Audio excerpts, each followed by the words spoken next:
2,000 years ago, the Romans accidentally cracked a building code that we're only just figuring out. They invented a type of concrete that not only lasts for thousands of years, but also heals itself. And if we can figure out how, it could save our crumbling cities. See, modern concrete is strong, but it has one fatal flaw.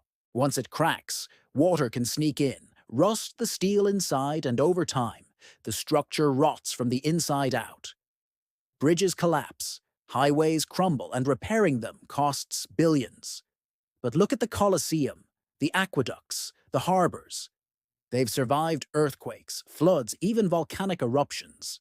So how? For centuries, scientists assumed the Romans just had better ingredients: lime, volcanic ash, and seawater. But the real trick wasn't what they used, it was how they mixed it. Recent studies have revealed something astonishing. Roman builders didn't fully mix their lime. They left tiny chunks of it scattered through the concrete.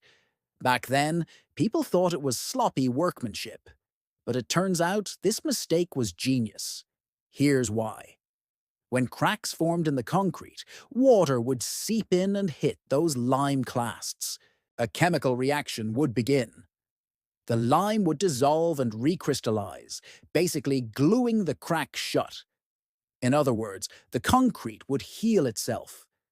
And that's why Roman harbors still stand strong today, in saltwater that would destroy modern concrete in decades.